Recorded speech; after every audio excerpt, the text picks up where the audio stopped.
Hello and welcome back to another edition of the Osceola Seminole Sidelines. My name is Pat Burnham and I am joined by Osceola recruiting analyst Charles Fishbein. And if I look in our studio, our Ireland studio, it looks like we have Jerry Cutt sitting outside a bar in Dublin, Ireland. So we're going to let Jerry in real quick. But we're going to talk about what Jerry's doing, how many Guinnesses he's had, and shots of Jameson.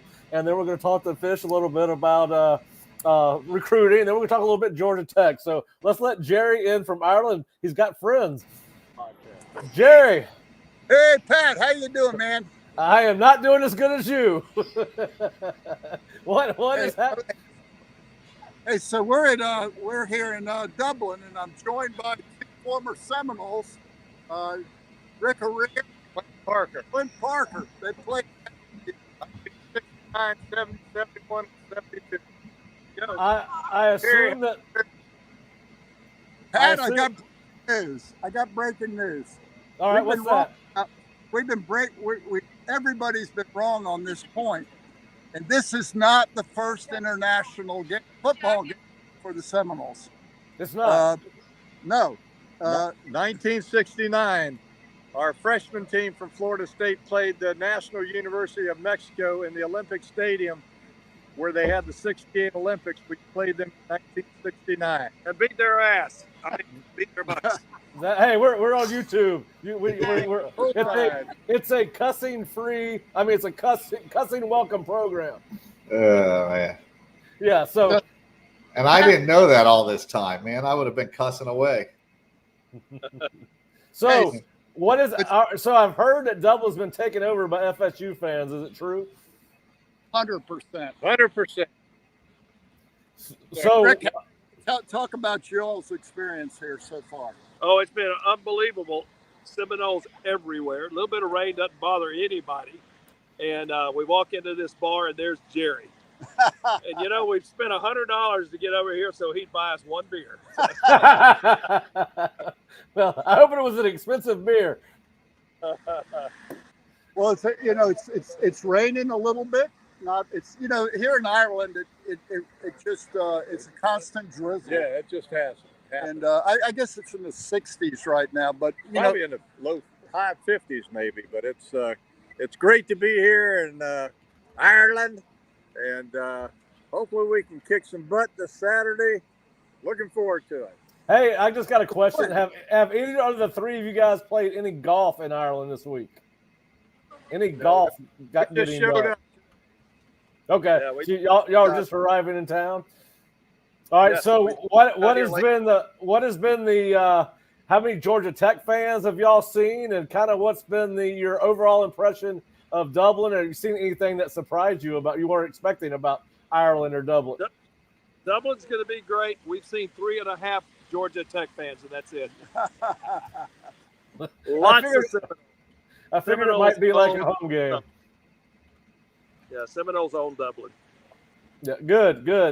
So what is y'all's plan for the next? We're right at 44 hours and 53 minutes from kickoff.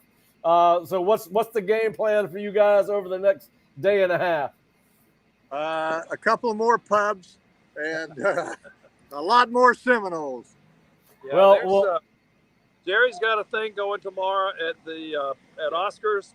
And then after that, there's a cheerleading thing, and then we're going to go do the victory walk. We do the victory walk with the team, and then after that, there's a Jeff Colhane has got something going. Jerry and Jeff Colhane's got something going, so we're going to do that. We got a pretty busy day tomorrow afternoon. Yeah, well, go ahead, Jerry. I just want to emphasize a point. I want you guys to talk about this. On Friday, before every home game, Mike has what he calls the victory walk, where he brings in all the former players, like these guys. Yeah. These guys played back in the 70s. 69, 70, 71, 72. Yep. Did y'all play with Jimmy Everett by chance?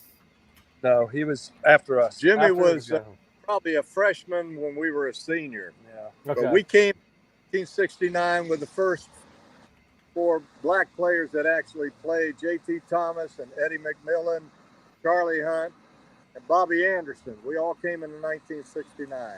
Okay. Who was the head coach then? Bill Peterson. That's what I We were thought. with for 2 years.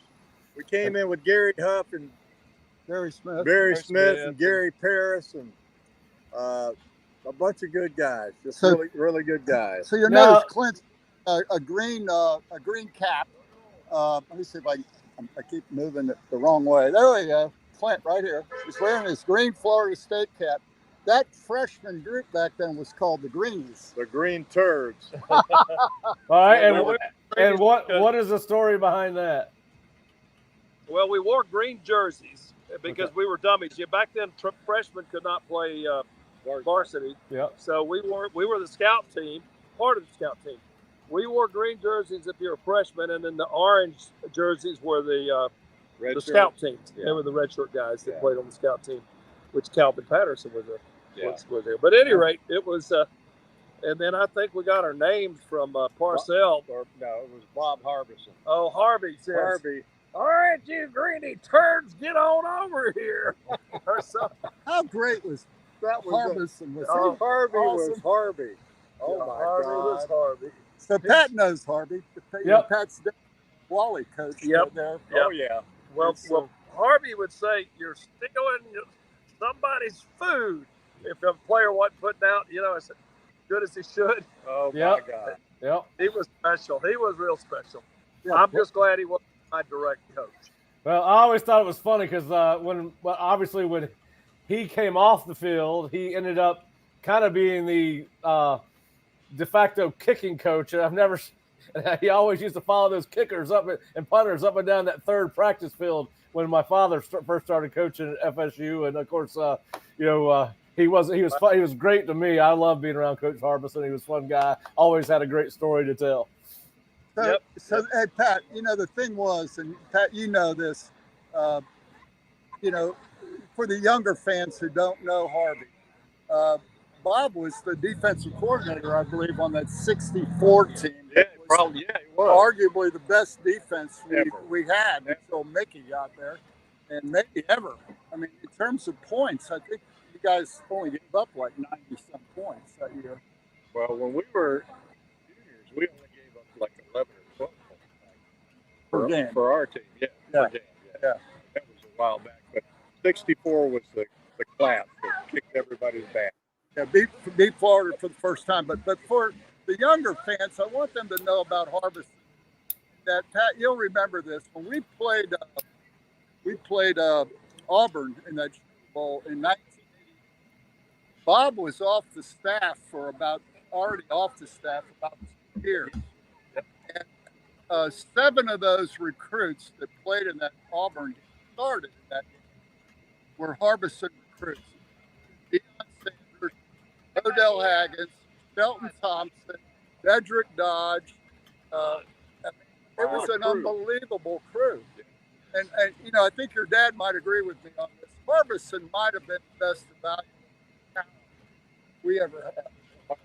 Well, I mean, he is the guy that discovered Deion for Florida State, right? He was the guy that discovered Deion. That is probably puts him way up already. Yeah. That was what recruiting that class, was 685. That was the class that turned the dynasty. Yeah. Now, Mark Salva, who I'll see later tonight, Mark was in the 84 class, and he'll argue that the 84 class was substantial. Yeah, just ask here, Pat Carter, that same question. Yes, that's true. But here's the reason, and Mark makes a very good point of this, is, recruiting classes oftentimes, as Fish will attribute, are built, based upon the line. And that 84 class had some great linemen in it. And so the 85 class complemented the 84 class. Yeah. And I agree with Mark on that the combination of 84 and 85 is what built the dynasty. Yeah, well, that's what about this year. I think we've got a great line this year. It's going to make a big difference, especially in this rain. Yeah, especially in this rain. Yeah, I think you're going to see both teams try to run the living piss out of the ball on Saturday. I like it. We've got a good defense. Yes, sir. Yeah. I wanted to, I made a point to bring this up because you guys are going to be talking about recruiting on this particular podcast. And evaluation is the key to everything, isn't it, Fish? Oh, there's no question. It's the most important part of the process. You're not going to win many ball games if you don't evaluate well. These guys have done a very good job of it.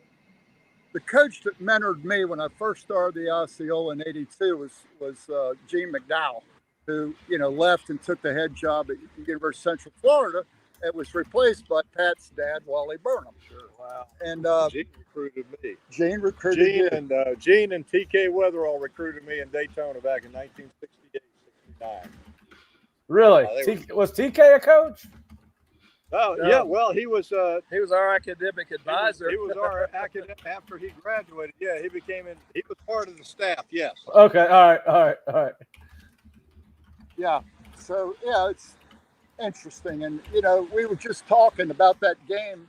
The first international game was really the Greenies. 1969. 69. Fall of 69, September. Playing at 5,000 feet in Mexico City. Mexico City, where they had the Olympics, is where we played the football game. Was that a cool stadium to play in? I mean, I've seen it on television before. It looks like back in its heyday, it looked like a great place our venue for sports. I'll tell you what, when we got there, it's like a mile dadgum high, and we were sucking high air. Anyway, we did survive. See, I got to tell you, Pat, you'll love I'm more concerned about y'all surviving today with Jerry. Still early. That's right. It's still early. Hey, Pat, you'll love this. Your high school football coach was a member of that Greenie team, Steve Harden. Don't tell me that. Oh, Harden. Rest in peace, Steve Harden. Rest in peace. Yeah. I mean, I had more tobacco spit in my face by that man when he was chewing me out, when he's grabbing my face mask, and he always had that big thing of red man in that left jaw, and I always thought it was funny. All right, so when we watched film in his office as a team, he would not use a cup as a spitter. He would take the empty film container, and that's what he spat in. And then he'd have to wash it out before he could put the film back in. But yes, I have many fond memories of Coach Harden, and we actually had his greatest player at Lincoln High School on our show yesterday, Kevin Carter, and Kevin was very gracious to join us yesterday. But yeah,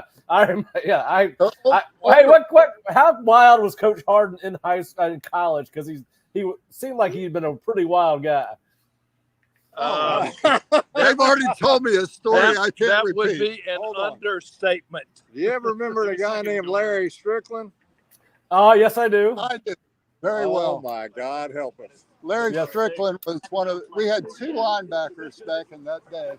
We had Larry Strickland and what was the other? Dan Whitehurst. I saw Dan's son yesterday, Kane. So Clint was one of the three linebackers on that group. Yeah. All right.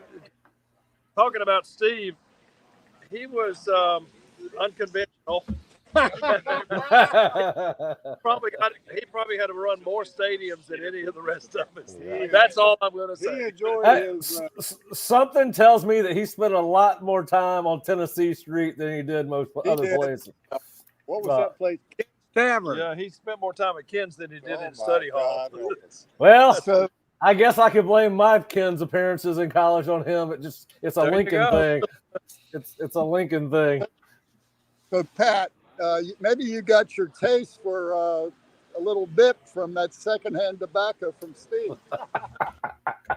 It is probably that, no doubt, because that's one of my when I think about that guy, and Kevin and I were talking about him yesterday. That's one of the first things I think about is when he'd get after us, he'd grab us by the face mask, and you knew it wasn't so much that you hated it. It was the flying chewing tobacco. I think that was my first ever chew of Red Man, came directly from Steve Harden. But yeah. I'm very proud that we had such a great coaching career. Yep. It was very challenging for us back in '69 and '70 and whatever. But you all had some great teams. We had some first really Fiesta great Bowl team. First Fiesta Bowl, 1971. That is cool. Arizona State, Danny White, and it came down to the last 30 seconds. But Gary Huff was the MVP, and we lost the game. But we had 3 receivers over 100 yards receiving. That was Rhett Dawson, Kent Gatos, and Barry Smith. Barry Smith, yeah. Yeah. I played that ball with Barry back in 8th grade down in Coral Gables. Wow. Oh, I saw my first Florida State game in person at Sun Devil Stadium in 1984. What was a crazy shootout. It seems like every time Florida State plays in Sun Devil Stadium, going back, whether it's a Fiesta Bowl or against Arizona State, it's always a shootout against somebody. A great time. Yep. Yeah, I love. For our older fans listening to this, Steve was before he was at Lincoln, he was at Delray Beach High School, and that's where he played. He coached the best cornerbacks in Florida State history, and Bobby Butler. It was an option quarterback. They won the state championship at Delray, and Florida State recruited him, and he played quarterback for us. Atlanta. Played for the Falcons for years. Absolutely. And a wildly successful human being. Hey, was Mike Muley on y'all's teams? Mike Daly? Muley. A guy named Mike Muley from Tampa. He might have been a little bit before you guys because his son's one of my best friends. He played at Florida State, got hurt, had to end up going and just being a regular student. But I just wanted to throw that. I don't know if you guys were familiar with Mike. I think he might have been a little bit before you guys. That's the name. Hey, let me pay off something before we go. I was talking about the fact that on Friday, before every home game, Mike Norvell has created a tradition that they call the Victory Walk. And Rick Arrear here was, let me see if I can get this the right way to catch Rick. There you go. Rick was the president of the varsity club for years. And Mike organized the former athletes, and Mark Salva does this he'll do it tomorrow. Yeah. With you guys. Yeah, with us. Yeah, he shows We'll up be every there. time. And Mike is, and we're doing it here in Dublin. Mike's doing it in Dublin. With Every the home, players. they have the Victory Walk. Now, you don't walk up and down the field here in the away games, but we do it in Tallahassee, and we get behind the team. The current team lines up on the goal line. We line up 5 yards behind them. And walk the whole thing. Nobody talking. Norvell gives us instructions. Visualize, reflect on what y'all did, and he wants the current team to also visualize. And we walk the entire field, and at the end of the field, each one of us introduces ourselves, what we played, what position, where we are. What year What year we were there. Yeah. He wants us to know. He wants us to connect, and he wants us to stay connected. So he really is working for team unity. Absolutely. And it's working really good, and it's incredible. I mean, Clint and I missed very few of them. And we've been doing this. I've known Rick for now 55 years when we first came up in '69, and that's what he's talking about. Yeah. Brotherhood and unity. Absolutely. Yeah. I know the former players I have talked to that I went to when I finished my degree at Florida State. I knew a lot of the players, and they come back, including Salva. They think it's one of the greatest things that Mike has done, trying to bring the players back into the program. Yes, sir. And I've had current players tell me. I think Jerry kicked out. Fans. Jerry, I think he just froze up on us. Jerry, you still with us? I don't think so, man. I think that thing kicked out. They're having a good time though. Let me take him off remove him and put him back on. Oh, now he's gone for good. That's all good. All right, we'll see if he pops back in. So we got an empty box. All right, there he is. Hey, Jerry, we lost you. Dude, I'm getting seasick, man. We lost you, Jerry, for a second. Hey, so we were just reminiscing on the fact that Riles Lee, who you all may know. I know Riles. His daddy owned the beer distributorship back in Tallahassee back when these guys played. Well, let me tell you this. There was another guy named Mike Norman, had a Mike beer barn there. We got a discount. I'm familiar. This was before NIL. There was NIL before NIL. There you go. There's always been NIL. All right, look, real quick before we sign off, Rick. You know, we just talked about the culture that Mike's built, and you know, I think it travels. It is unbelievable. I'll go into the fit, and I live in Jacksonville. I live in Jacksonville, but I'll go into the fit when I come to Tallahassee. Mike comes in, and he just hollers, "Hey, everybody! Good morning!" And I mean, everybody reacts and hugs, and it's just, I mean, he is the most awesome, bring together team guy that brings together a team. He's got it, whatever it takes. Would you agree with all that? Absolutely. He's the most intense, compassionate, and he wants to win. And if you do it his way, you're going to win. If you don't do it his way, take a hike. And he don't want anybody around that doesn't want to win.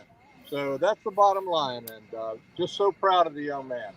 Well, listen, I'm looking forward to seeing him do what he does best on Saturday afternoon, and that's call up an offensive play or two. I'm looking forward to seeing that. I think he's one of the better play callers in all of college football, and I can't wait to watch him get after it against Georgia Tech on Saturday. Yeah, let's do it. Let's kick some egg, man. All right, you guys talk about the next generation of players, and we're going to sign out from Dublin. All right, hey, and just remember, guys, pub crawl is a term. It's not supposed to actually be reality. It's just a term.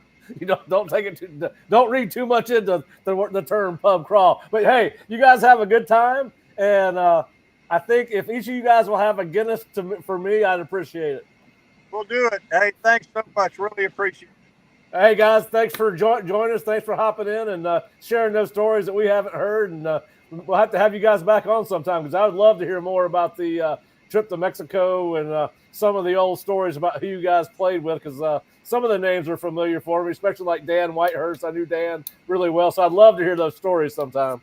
Well, let me tell you what, Larry Strickland was one of a kind also. You need to understand that. I can't imagine the three of you guys. Hey, y'all play with Cofield? We played for Bill Parcells for okay. Yeah, but Cofield was a year behind us. All right.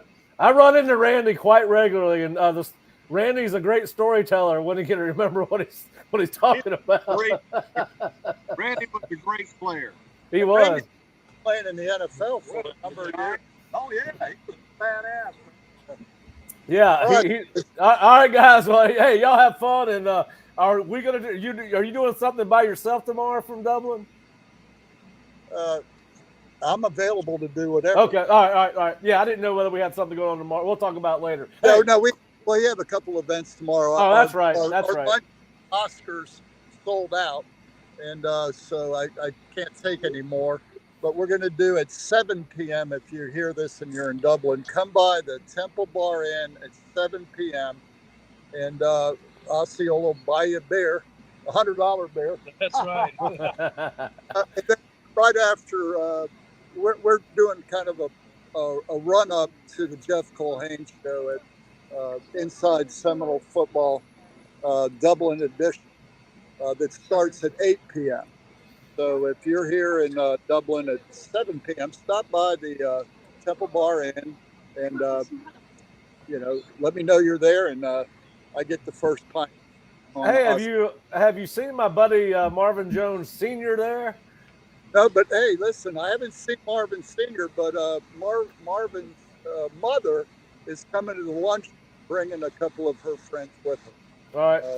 Yep. So all right, guys. Y'all have fun. We'll talk to y'all later. All right. Thank you. Yes, sir. All right, Fish. What's going on in sunny South Florida? They're in. Well, I thought it was sunny. It's going to be sunny Saturday. And, it's pouring down here. Is it really? Yeah, I was in some water today. All right. Well, listen. Jerry is just having a really good time there, and I wish we were both there having a good time with him. But we're here talking ball, so let's. I wouldn't be standing up, and I wouldn't be in the video. I can promise you that. I'd be at the back of the bar in the corner asking for mommy. You'd already be trying to crawl your way back to the hotel. I probably would too. That's probably a good thing. I can't. A couple Guinnesses and I'm freaking liquored up, man. I can't. You guys would all drink me under the table. If Jerry had taken me, my bar tab would have been more than my flight. Mine would have been about 50 pounds or whatever they charge over there. I don't know the conversion rate. Yeah. All right. So, Fish, we haven't talked to you in a while. It's kind of been slow on the recruiting front for the most part. Obviously, high school football is cranking back up this week in earnest. I think all the regular season games in the state of Florida, Georgia, are going to start today. Actually, yeah, because I think there's a couple of FSU prospects that are playing in a game on ESPN2 tonight. We'll talk about a little bit about that later. But kind of the reason we brought you on, because earlier this week you wrote an article called "What Now," and this was after FSU lost out on Josh Petty to Georgia Tech and Bryce Fitzgerald to Miami. And you kind of ran through the roster and what you thought Florida State's needs were. They're at 13 commitments right now. We have 22 players that are going to be lost to graduation. And then, of course, as you so well put, and we don't want to, we'll get more into this later in the year, but obviously there's some guys that can increase their draft status. Guys like Josh Farmer, Gerald Jackson, A.Z. Thomas, Pat Payton, Fintrell Cypress, those guys may be a part of the graduation class, so that gets you to about 27. And then that we haven't even started talking about the portal yet. We're not, because that alarms people when we start talking about the portal before the season starts. But if you go to theosceola.com and go to our message board, Fish lists about 12 candidates for the portal that he thinks would be guys that might consider the portal, depending on how this year plays out. And so I want to start with a question from one of our listeners, one of our viewers, our listeners, Fish, William McMillan. I'm very concerned about our recruiting class. Is his comment. How would you react to that question or statement, and what would you tell William as far as what you're thinking right now with FSU's 2025 recruiting class? Yeah, I think the one thing is I doubted these guys early on because the lack of ties to Florida and this and that, and up to this point they've proven me wrong and proven them. I hate to say the word trust the coaches because I'm not into that. That's almost like a lazy answer, but I do believe these guys deserve the benefit of the doubt that as the season goes on and they have a good season, that recruiting will pick up and they will start to land some kids and even guys that are going to flip. I know we've discussed this, that I think University of Florida, there's some guys on their commitment list right now with Wiggins, also Joshua Moore, that are going to still be available. Now, some of these guys are going to be locked in, but if they have the season that many expect, we're talking 9, 10, 11 wins. I think even with the 9-3 season, they've done enough the last few years that 9-3 or better, that they're continuing to build this roster to what you want eventually, a national championship caliber team. Yeah, and listen, we also know Mike's going to go into the portal. I guess I'll ask you this question: how many more if they stay at 13? And you and I have both heard rumblings about 2 kids on Florida State's commit list right now. Kevin Wynn came out and told the Georgia rival site that he wasn't quite ready to call his recruiting process over, and they just lost a defensive tackle in Christian Garrett or Christian Green. So there's some rumors there that Kevin may be somebody that's. I have not heard he's wavering, but he did say that it's not quite over yet. So if they hold on to the 13 they got now, how many other high school prospects would you project, at least an approximation of how many other high school prospects you would think they'll try to sign? I mean, with the net that they've thrown, and they really haven't expanded the recruiting board as far as we know. They may have behind what we've seen, but I believe that it's between 17 and 19. I think if they get to 19, you're talking 6 more kids. Yeah. I do think they're going to land Byron Lewis. I think that's the one kid that's in the class, and I still believe guys like Wiggins and the other D tackle from that up in the Panhandle, those two guys. I think Wiggins is going to end up in their class when it's all said and done, and there'll be at least 2 or 3 other guys, and we'll see what happens. I mean, we've seen a lot of guys have good senior years that weren't getting recruited before. I know everybody thinks recruiting just has ended now, but there's still a lot of football to be played this fall. Guys are going to pop up. There was a kid at Monarch High School that's from Georgia that popped up. This kid Parham that is a big receiver. I could see him getting interest from Florida State if he puts up a big season. He's originally from Georgia. So I think there's options. It's just we haven't seen them yet.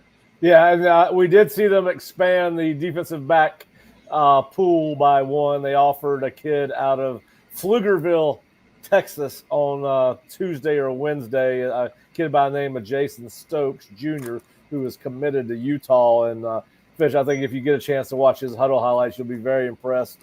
So, they have lost out on a number of DBs. Moving, Ben Hanks Jr. committed, not surprisingly, to his father's alma mater, Florida, earlier in the month, and several other guys have come off the board too, at least for now. So they have Pflugerville Weiss High School. Jason Stokes, watched his tape again this morning. He's very good. A lot of people want to know about the offensive tackle position. I know 2 guys that you have eyes on after Josh Petty fell off the board, and Ty Hayward, Max Buchanan, and all these other kids. Daniel Pierre-Louis from Seminole Ridge High School, and I've actually heard Atkins talk a little bit about him. He said, and then you got Sean Perot from Riverwood, who to me, he's listed as 6'5", 270. He's been in camp a couple times. Fish, he has excellent feet. He moves really well laterally in pass protection. I think the question I have with him, and I think you do too, and it's the same one we have with Josh Petty, exactly how big can he get when you look at his frame? Yeah, I personally feel that if they're going to take somebody, they've got to spend the money on a big time kid. If it's one of those kids from Texas, like one of them committed to Missouri, I think they're going to have to go in and overspend on a tackle. They need offensive tackles. Other than Simmons, they don't really have traditional tackles. Do they want to continue to play guards out at tackle? Do you want to move an Andre Otto, who's done very well from everything we've heard on the inside? Do you want to move? He could be the next center next year. Do you want to change your offensive line when you really need to go out and sign a traditional tackle? I still believe they need an elite tackle. That's just my belief. And I think they have to. They're going to get that out of the high school ranks. I don't believe you're going to get that out of the portal. Yeah, it'll be unless I will say this. I think you'll agree with me. Big guys, offensive and defensive linemen, sometimes you can find a diamond in the rough late because they're still growing into their bodies in their sophomore and junior years, and there's a lot of early decisions made in recruiting. So I'm not actually going to overreact to where they are on the offensive tackle board, because I think they will go out. I think they'll comb wherever they have to comb, and I think they'll find a guy. And you do find a lot. Listen, Chris Otto is a perfect example. You were the first guy out of anybody that in the recruiting business, a coach or otherwise, to talk about Chris Otto. And here we are as a redshirt freshman talking about him unseating somebody in season because he's played up and down the line. But he is a kid that grew into from a smaller town, Key West, and grew in, guy that had not quite grown into his body as a sophomore or junior. And we started watching his film after you told me about him. And so I think, and obviously we both agreed that they should offer him, and they ended up offering, and he's developed well. I think there's a chance, Fish, that they might find another Andre Otto out there somewhere. Along the offensive line, there's so many guys because they develop later. If you look, a lot of high school guys, they are 6'5", 6'6", and they're like 250 going in their senior year. Not every kid's 320 pounds. I remember the Fisher guy that went to Central Michigan. I think he was like the 2nd or 3rd pick overall by Kansas City. This a while back, but he was like 6'6", but he was like 240 pounds. And you just have to find those guys that have the body, the length to develop. Now, you also have to understand with the portal and everything, with every kid wanting to jump in now, that you just have to be patient, both as a player and a coaching staff, that you're going to have to develop those guys. I still think there's room for development at the college level with high school kids. Oh, well, sure. I mean, especially when kids have not fully grown into their bodies and get in the weight room and get proper coaching and all those kind of things. All right, so another position of concern for me in this class is inside and outside linebacker. I mean, obviously, Florida State uses kind of a hybrid of the two in their new defense where you really don't have a old school Mike linebacker. You want guys that can run in both positions, but you know, they lost out on Tavion Wallace, but you still have him listed along with TJ Alford from Vero Beach, who is scheduled to take an official visit to Florida State in the fall. And you still have Ty Jackson from Seminole Ridge on your list. And like you said, it's really hard to get an idea on what's going on with Ty Jackson. But if they were going to be able to get two of those three guys, who do you think they have the best chances of landing out of those three? I mean, Jackson, I just don't. He goes to no camps. He didn't go to any 7-on-7s. He didn't go to Under Armour arrivals. It's very hard to tell with that kid. I've heard Florida State was his team growing up and his family. And then, you know, he hasn't been on campus. We talk about it a lot, that these guys have to get on campus. I think that TJ Alford, he has somebody that is tied to Florida State that is helping him out at this time. So that's why I believe Florida State has a legit shot. He has somebody that coaches him up and trains him that is pro Florida State. So I do believe that's going to help Florida State. They just, you know, have to keep on him. And I think Tavion Wallace, the kid was all FSU. I mean, if there was one kid everybody missed on, and it's not because our intel, it was Wallace. He seemed like, I hate to use the word lock because there are no locks in recruiting anymore, but he was as close to someone you could write in pen and go, yeah, this kid was going to be in Florida State's class. And he took everybody by surprise by picking Arkansas. I don't believe that coaching staff's going to – I wouldn't be surprised if they have a new coach by week 3 or 4.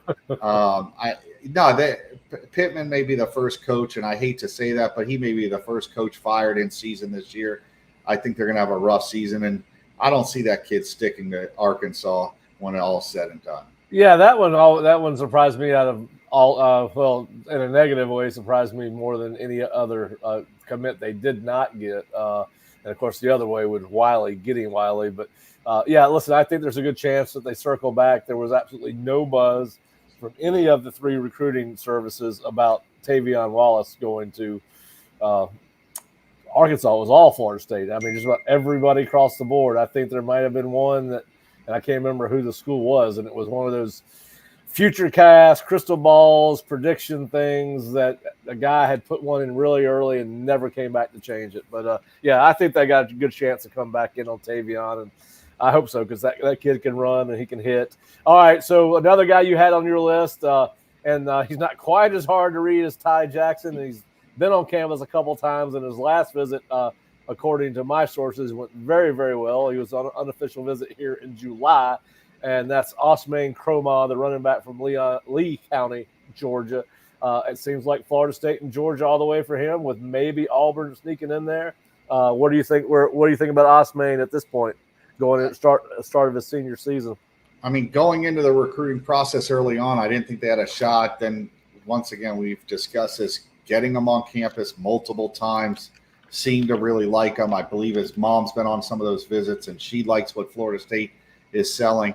This comes down to, I believe, there's an opportunity for him at Florida State to get on the field earlier than most of these other schools, even Georgia and Auburn, and that it's a comfort level. You've heard it with him. You hear the family stuff with him. I believe Florida State has a legit shot. The 2 players that they've zeroed in on are him and Byron Lewis. So the 2 of them, being in this class would be huge. I believe they'll get one of the 2. I think they have a better shot at landing both than getting neither of them. Yeah. That'd be quite something. They got both those kids to go along with Cam Davis and Micaiah Danzy and Jalen Lucas, and who all return next year.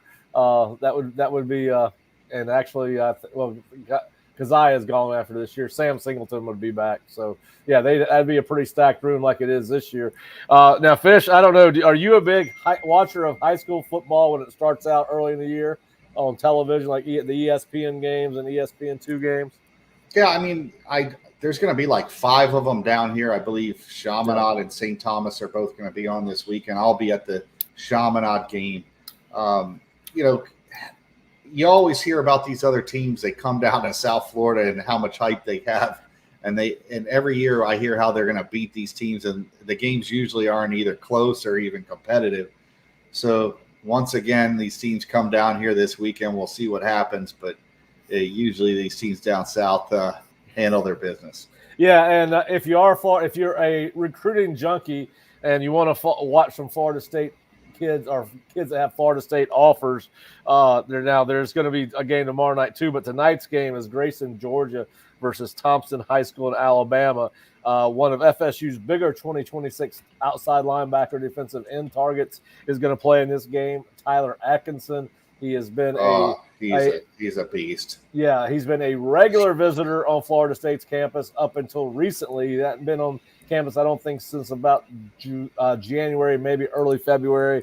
But he is a kid that was a regular visitor on campus and a hell of a football player. And then he's got a teammate named Anthony Davis, who is a Rivals Top 250 kid. Now, Florida State has not offered him yet.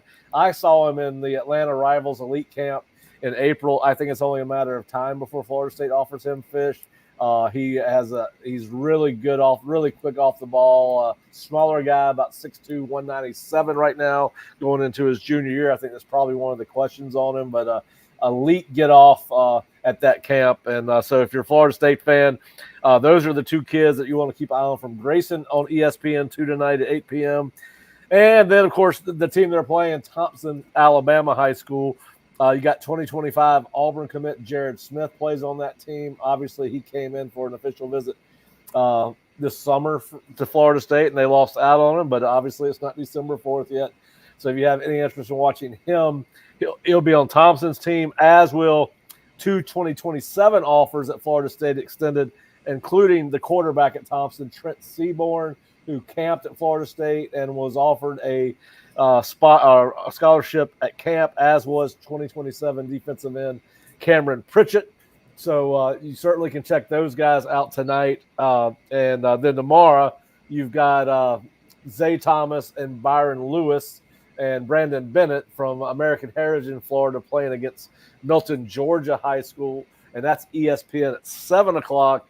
And there's a 2027 receiver named Grant Haviland that plays for Milton, and same thing. He came and camped at Florida State this summer, got an offer a couple of days after that.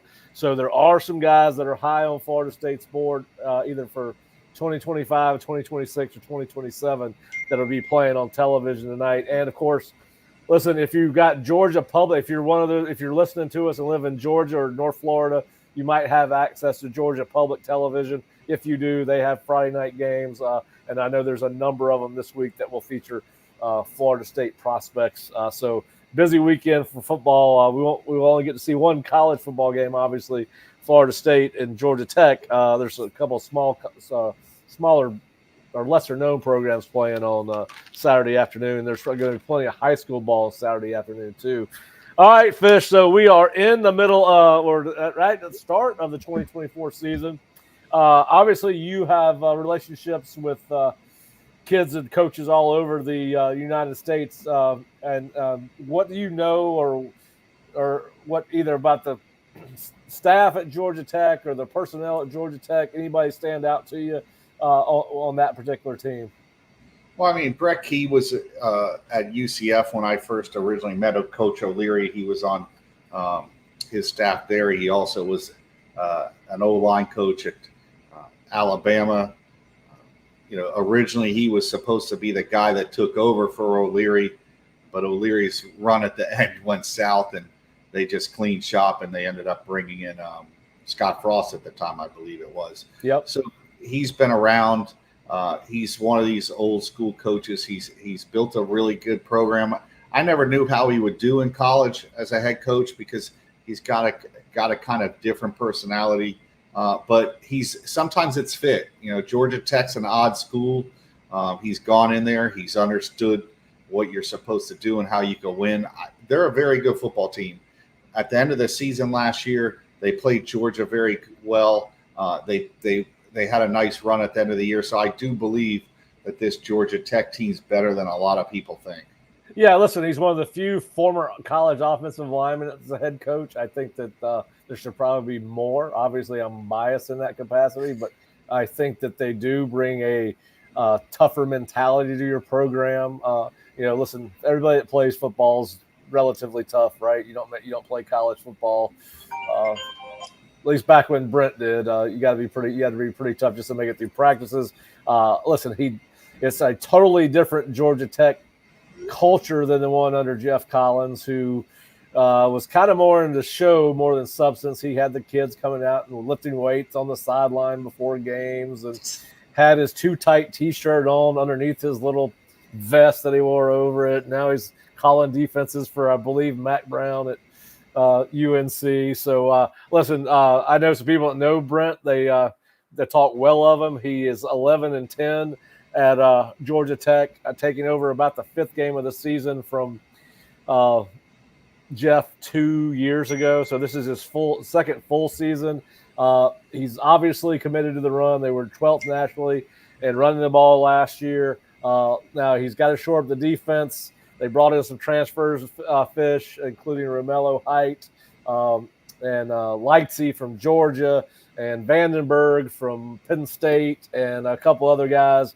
But listen, they got a whole new staff on defense. They brought in Tyler Santucci, who was a defensive coordinator at Duke last year.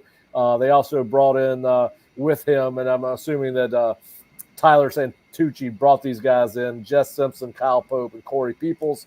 They're going to go back to a 4-2-5 front. Listen, they were very porous on defense last year, ranked way behind just about every major category on defense, including 94th in scoring, 128th in rushing, 53rd in passing, 120th in total defense. But listen, they're just like everybody else. They're trying to get better through the portal. They've got a lot of positive momentum going. I think it's going to be fascinating to see, if Haynes King can start off this season like he finished last season. I mean, he had a 200-yard second half rushing performance against North Carolina late in the year. He threw 16 interceptions, Fish, to 27 touchdowns. But he had an adjusted passer rate, according to PFF, of 69%, which is, in today's modern offenses where you're doing a lot of quick throws off the RPO game, I think quarterbacks need to be somewhere between 65 and 70%. The elite quarterbacks. I mean, if you watched him at Texas A&M, I didn't think he could play Division I football. He's improved a lot as a quarterback. It didn't even look like he could play the position at A&M. I mean, he wasn't a very good passer. He didn't know when to run. He was just like this. He was a good athlete, but he's improved a lot. Sometimes you just need a coach that understands, hey, listen, these are your strengths. We're going to play to your strengths. We're not going to try to put you in our offense and make you feel uncomfortable. He's not that round peg in a square hole type thing or whatever the saying is, but it's just he is in a better situation. They take advantage of his ability to run. Yep. They get him outside the pocket. You saw even in the Miami game last year, he got outside the pocket. He was able to roll out, and he made a play with his arm because of his ability to run. Yeah, 737 yards on 120 carries and 10 touchdowns. Listen, the one thing you can't – I mean, it's hard to say it when you go 13-0 and 12-0 in the regular season. Anyway, last year for Florida State, it's hard to say you really struggle with anybody, right? But if there's any kind of quarterback that has given Florida State fits under Adam Fuller's defense, it has been athletic quarterbacks, and this certainly is going to be one of those. And if you go to theosceola.com, we put up our scouting report on Georgia Tech today, and we've got a lot of PFF stats for you. Where he throws the ball to, how many times. This is all broken down from last year. Between behind or at the line of scrimmage, in the middle of the field, outside the numbers, and we break that down in from 0 to 10 yards, and then 10 to 20 yards, and then 20 yards or more. So it gives you a complete listing of every throw that he threw, where it went, and what his completion percentage was, number of interceptions to that particular portion of the field, number of touchdown passes, and NFL passer rating. And listen, he was inconsistent, I guess you can say, with their interceptions. 16's a lot. It's more than one a game, obviously, and you really don't want to do that. But he is definitely somebody that I know Brent Key. I listened to Brent talk coming into the season, and he's high on him. And so I think Florida State's going to have a little bit of challenge there. They do return 3 of their 5 starting offensive linemen and brought in a transfer from Middle Tennessee. They brought in 3 tight ends, Fish. They're really expecting big things out of the kid that they brought in from the Ivy League, Jackson Howells, I believe is how you pronounce his name. Now, they did lose one of their guy that was in the rotation at tight end to an injury, and that was reported this week, so they won't be quite as deep at tight end. But I do think this is a team that is going to try to run the ball at Florida State. They were just decidedly run oriented. I think 477 runs last year as a team, and I believe Haynes attempted about 370 passes, so 100 more running plays and passing plays over the course of a year. That's about 10 per game. So they are going to try to. I think they will try to attack Florida State on the ground, and I think that's what we think of Florida State's corners. That's probably the way to do it. And I think the other thing they'll try to do, Fish, and you can tell me your opinion here. Listen, Florida State's front four is considered to be really good. We had Kevin Carter on, who was obviously one of the best defensive ends in the NFL for the 14 years he played in the NFL, and was very good at Tallahassee Lincoln High School. That's why we brought him on. He's a former teammate of mine, and then played defensive end at Florida, obviously. Listen, I think they're going to attack. I think they're going to try to run the ball at the defensive ends and outside the tackles, and try to. And the reason for this, I think they want to test Patrick Payton and Marvin Jones Jr. against the run, but I also think they want to try to get Darrell Jackson and Josh Farmer gassed by having to chase the ball. What are your thoughts on that? Well, listen, they don't. Jared Verse was a big kid, so you were able to set the edge with the defensive end on run plays with him. Patrick's a little leaner, and so is Marvin. That you can run on them. I'm sure they'll double team one of them and go after them in the run game. So you can attack Florida State a little different on the edge this year because Verse isn't there, and it's going to be interesting. The defensive tackle they lost to the NFL, the kid from Western Michigan, I forgot his name, but he was a big piece of their run stopping last year as well. So it's going to be interesting to see how well they can stop the run.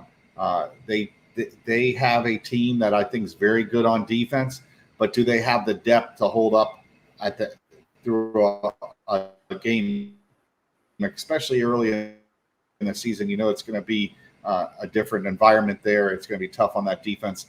Will FSU's offense have a lot of 3-and-outs early this year? Because I do think their offense will struggle at times in this game. So it'll be interesting to see how this game, the dynamics go. Right. Hey, Fish, can you hold 1 second while we go to break, and we'll come right back and finish up? No problem. All right, we'll be right back in about 70 seconds. The Backshore. That stretch of fluffy sand just beyond the reach of the salty waves. The place reserved for volleyball nets, cookouts, and the air filled with fun and laughter. Celebrate the Backshore with Backshore Apparel. Grab an amazingly soft and comfy Backshore Apparel beach hoodie to keep you protected from the sun's harmful rays. Or the Backshore revamped trucker hat, a modern twist on a classic favorite. Crafted from moisture-wicking fabrics, ensuring they're lightweight and breathable. Not to mention durable with their unique floating feature. Shop now at BackshoreApparel.com. And right now, FSU fans get 10% off your order with code FSU10. Finding an experienced lawyer you can trust is crucial. With over 50 years of combined litigation experience, the attorneys at Mowry Law Firm are dedicated to providing our clients with exceptional legal services, focusing on car and trucking accidents, premises liability, and wrongful death. Call 904-824-7799, MowryLaw.com. Hey, Seminole fans! Alumni Hall is your ultimate FSU shopping experience and has moved to a new location off Timberlane Road in Tallahassee. Shop FSU gear from Nike, Champion, Champion, New Era, Yeti, and more. Alumni Hall has Seminole gear for the entire family, plus accessories and gifts. Spend $150 and you'll earn $10 off your next purchase with their Hall Pass rewards. Stop by their new location on Timberlane Road near REI, or shop anytime online at alumnihall.com. Alumni Hall, where Seminole fans shop. All right, we are back with Charles Fishbein on the Osceola Seminole Sidelines. All right, Fish, you mentioned the offense, and I just want to you follow this program closely, and you have well before Mike got here and his staff. But this is an offense that's replacing Jordan Travis, Trey Benson, Jaheim Bell, Keon Wilson, and Johnny Wilson. Keon Coleman, and Johnny Wilson. What do you expect out of this offense with some new pieces? You got Malik Benson coming in from Alabama, Jalen Lucas from Indiana, DJ Yu from Oregon State, Roydell Williams from Alabama. Then you got Ferguson, the offensive lineman from Alabama, Richie Leonard from Florida to go along with what was a pretty good offensive line coming back. What are your expectations for Florida State's offense? What do you think they'll look like? I have said that last year's offense was driven by the skill players, the ones I just mentioned, and I think this offense is going to be driven by the offensive line. Yeah, I think the offensive line should be the strength. Not only do you have a lot of experience, it's an offensive line that's been together as far as a lot of starts among them. They know where each other should be at. I think it's a very good offensive line, and I think Mike's going to rely on that. I think they're going to be heavy run. I think that getting the ball out of DJ's hand on quick, short passes where he doesn't have to make a ton of reads. He's just get the ball into their playmakers' hands. But he is going to take a chance down the field because I think DJ, the one thing that DJ is very good at, when I watch this film at Oregon State, is pushing the ball outside the numbers. Those deep outs, deep digs, deep comeback routes, and pushing the ball down the field. I think you're going to see more shots on deep passes. I think this is a type of offense all year. You're going to see them have 3-play drives, score on a 40, 50-yard touchdown, and then there's going to be inconsistency at times because DJ's inconsistency as a passer where they have drives where they're 3 and outs or 4 and outs. So I think that you're going to have a mix of both. I still think the offense is going to be very productive, while at times it's going to be frustrating. I think the fans are going to be up and down all year just because of the lack of consistency they're going to have at the quarterback position. Now, I think DJ is a very good bridge quarterback. I think he fits a lot of what Norvell wants to do, but there's going to be days or drives and moments as a passer, and I'm sure you've seen this in practice, where he just is not on, or he has a bad run of passes like with Travis. You always knew that there were certain passes they could go to that he was comfortable throwing to get him in a rhythm, kind of like a like a 3-point shooter in basketball. You can get him a layup, you could get him a free throw. All of a sudden, they start shooting really well. That's what you have to do with DJ. You have to get him involved early in a game. I think if he gets off to slow starts, I think some games could get very frustrating for the Florida State fan base and the coaching staff, because he is a guy that you've seen, whether he was at Clemson, whether he's at Oregon State, that he could have moments where he goes 5 or 6 straight passes where they're incompletion. So can they survive that? I think a lot of that, the way you help yourself is win first down, win the run game, get the ball out of his hand quickly, and then when you have a shot, take some shots down the field, try to end drives quickly. Yeah, it's interesting because you hear different things from different people, and it's funny how a group of people can see one practice or a group of practices different. It really is. I've said earlier this week at theosceola.com that I think this is what I call bridge under construction, right? I don't think they quite know who they are on offense going into this year. I do think they're going to rely on the run. I do think DJU will get better as the season goes on. And I think Mike, as I said, is a really good play caller. And I think that he will find a way with DJ, but it has not been what we have seen last year. Everybody says, well, the offense is struggling in camp because the defense is that good. Well, the defense was that good last year. The offense routinely competed with the defense. Listen, I know that some people think that he ended camp on a great foot, as did the whole offense. But listen, we don't get to see the scrimmages.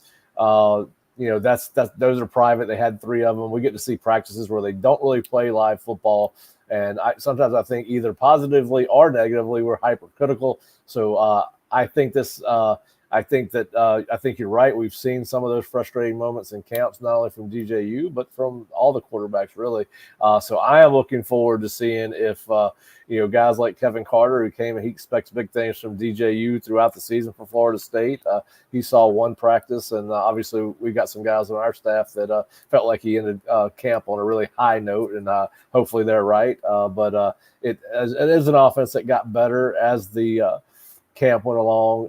And listen, you got to have more consistency at receiver, I think, as we've talked about. And I think that position group will grow in season. But I agree with you. I think it's going to be kind of a work in progress and kind of feeling out what DJ can do in Mike's offense. And, I do think that the running game has a chance to be really, really strong. I think people are going to be very impressed with how deep FSU is at running back.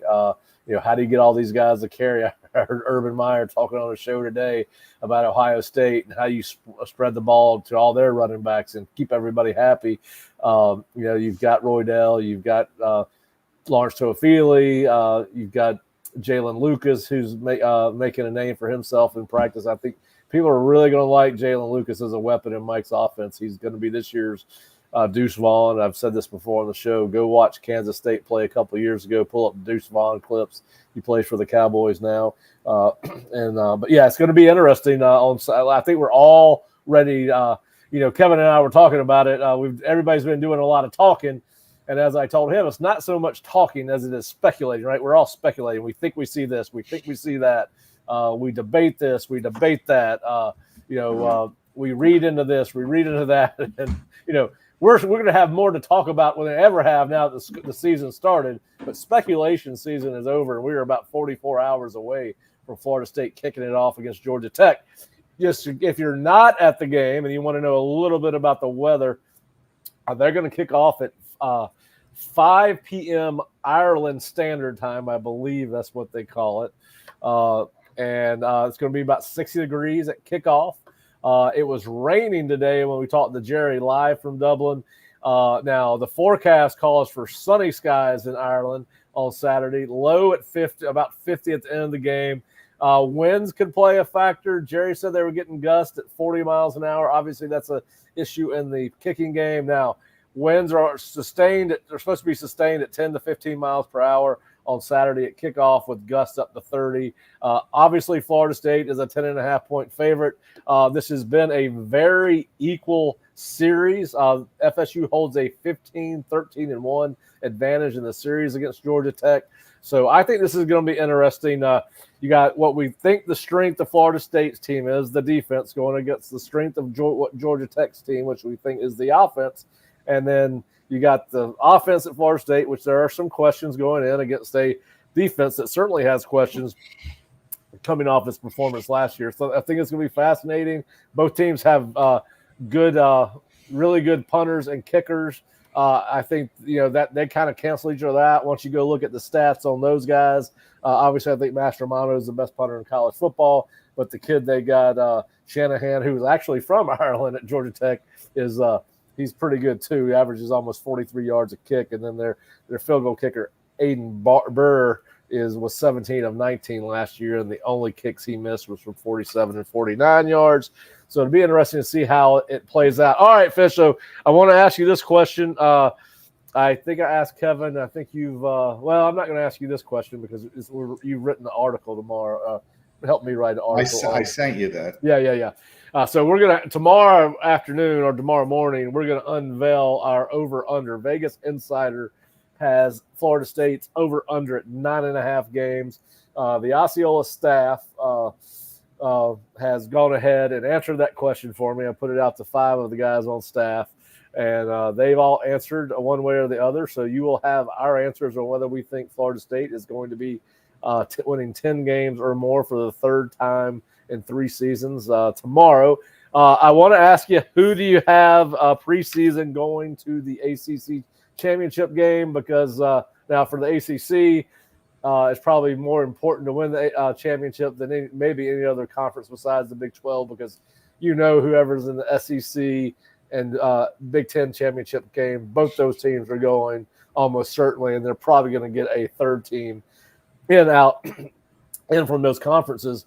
Depending on, listen, there could be a lot of carnage in the SEC Fish and the Big Ten too. I mean, they brought in top tier programs. They didn't bring in a Cal. They didn't bring in a Stanford.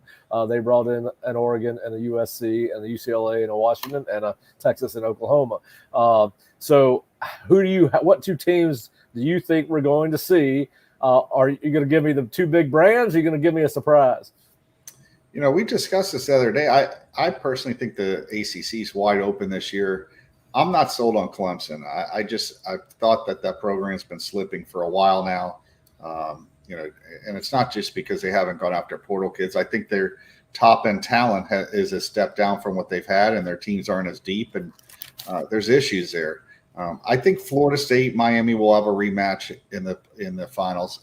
The one team I agree with you when we're talking, I think that could sneak in there. Maybe it's Virginia Tech. I think those are the three teams. I think Virginia Tech's a dark horse in the ACC. Like you said, they have a quarterback coming back. I think that coach has done a really good job. They got better as the season went on last year. I just think a lot of the other ACC teams, you look at a North Carolina, they just lost too much. And I mean, they couldn't win with two NFL quarterbacks. What are they going to do without having two guys that are NFL quarterbacks on their roster? I'm with you. If they didn't win with Drake May and Sam Howell, I don't even know who the quarterback is at North Carolina this year. But it's Mac Johnson, Brad Johnson's son. Yeah, I mean, I saw enough of him at LSU and Texas A&M to realize you're not winning a conference with him. And I think the conference this year, some of these newer teams, because they're kind of set up to do well in the ACC, like an SMU, even a Cal. Cal's got a very good quarterback and a running back. I think SMU could kind of be another team that kind of beats some teams and wrecks people's seasons. The ACC, I think there's going to be two teams, maybe three, that have really good seasons, and the rest are going to be in that 6, 7, 8 wins. I mean, you saw my breakdown of the ACC. I think there's a lot of teams that are interchangeable, and it's going to come down to who stays healthy. I think that's the one thing through college football nobody talks about now. These guys used to play only 10 or 11 games. Now they're playing 14 plus playoffs. Who's going to be healthy at the end of the year? This isn't pro football. I don't think people realize that you start losing guys at key positions like Florida State did last year at quarterback. All of a sudden your season could be wrecked. So it's going to be interesting to see how these coaches, you discussed it. Will you start to see teams in games that don't, against lesser opponents, are they going to pull a quarterback for a game against a Charleston Southern and FSU or a Bethune or a FAMU, knowing that you could beat those guys with your backups and not risk that guy taking one more hit in those games? Yeah, and I'm not sure expanding the scholarship limit to 105 is the answer either, because how do you practice 105 guys? I mean, I don't know. It's not even that. Like, how many of those guys really, at that point, when you have 85, usually the last 10 to 15 really probably can't play on a team. So you're adding 40 kids that can't play, or 30? You really want to throw those guys out there? I don't see it making, it may help a few teams, but I don't think it's going to help most teams. Yeah, listen, the team I want to see, and just because they've been so good on defense the last couple of years, and quarterback's really been the bugaboo for them. NC State's got Grayson McCall coming up from Coastal Carolina, so I've always wanted to see what that kid could do at the major college level. Yeah. Obviously, he set the world on fire about 2 or 3 years ago with the run they had under Jamie Chadwell before he left for Liberty. I was always surprised he did not go to Liberty with Jamie, but I think it's going to be interesting. Jamie's got a pretty good quarterback at Liberty. That's half the problem. Is that the Salters kid? Yeah, I mean, he's got a stud there. You bring them up. You want to talk about a coach that it's going to be interesting. He's won everywhere he's gone. I don't say he's the next Urban, but this is a guy that you look at his track record. He's won at every program. Yeah. All right. So for all our Florida State fans, Florida State in the ACC championship game, Fish, or no? They're the champions last year. You got to beat the champ. I think that they know how to win the games they're supposed to. I think they'll get in there. Like I said, I think this first game will tell you a lot. They need to get by Georgia Tech. I know a lot of fans are going to sit there and think this is an easy game. Not out the gate. Like, they just need to. I don't care if they win 20-17. It could be ugly. Just get out of there a win, be healthy, and then recalibrate and go into a long season and just be happy you're 1-0. You don't have to win this game like they did the LSU game last year. Listen, this was not about style points. This is about getting it done. Yeah. No. Yeah, you get the style points other places in the season. Yeah. But yeah, listen, Fish, I'm glad it's here, man. I'm glad you're here. Join us. And Fish is going to join us every Tuesday at 3 p.m. We're going to do a Reeling Them In segment every Tuesday that he is available. I think he's got a couple that he may not be able to join us for, but we're also going to have a variety of guests on Tuesday with us. JP Peterson is going to join us from time to time. Mark Salva, Shane Burnham, Kevin Carter. We're going to try to rotate some guys through here that know football, love to talk football. I can argue football with, like I can with Fish, and we'll have a good time. We've never had an argument. What are you talking about? Yeah. Well, it doesn't seem like we have arguments because as soon as they're over, we're right back to where we began. So, but yeah, so I'm keeping Tuesdays open we're keeping Tuesdays open there in the season for guests, and of course we will have first impressions live after the Georgia Tech game. Kickoff is at noon Eastern time here, so game should be over 3:30 or 4 o'clock. Fish. So we're going to introduce Shane Burnham to the Osceola family. Awesome. Shane, so he's going to join me on Saturday after the game to get his breakdown. He was on Florida State staff the last 3 years as senior defensive analyst, has been at UCF, Rutgers, Iowa State, Richmond, Elon, and I don't know where else. But anyway, he knows a lot of football, so we'll have him on Saturday. Fish will join us on some Saturdays as he has in the past, as his schedule allows. But Fish, man, it's football season. Yeah, I'll see you Saturday after the game. Just hit me up. I'll be around. All right, yeah, man. It's we'll talk. We'll break down the game, and hopefully we got a lot of good shit to talk about. And Florida State comes home 1-0 from Ireland, and everybody comes home happy and hungover. All right, if you're not an Osceola subscriber, please go to theosceola.com and check us out. We've got a ton of information. We got our scouting report on Georgia Tech. Nick Carlisle has an article on DJU that he wrote yesterday. Kurt Weiler wrote about FSU facing a new look and supposed to be improved Georgia Tech defense. We've got our observations from yesterday's practice. You can get Kevin Carter's interview there. So a ton of information. And, of course, you can get Fish's What's Next article on our board. You have to be a member to access that information. And while you're here and while you're watching, please subscribe to the Osceola YouTube channel and hit the notification button so that you can know when we're going to do these things. And right now we're doing them every Monday at 6, Tuesday at 3, Wednesday at 3, and Thursday at 3. And we were going to have a Georgia Tech writer on for this particular episode, but he joined us last week. So you can also find that on the Osceola.com too. But if you're a Florida State fan in Ireland, have a great time. If you're here in the Sunshine State or anywhere in the United States, enjoy your football Saturday. We don't get very many of them. We got 12 plus, and they go by too fast. So let's have a great football season, and appreciate you listening to Seminole Sidelines. Take it easy.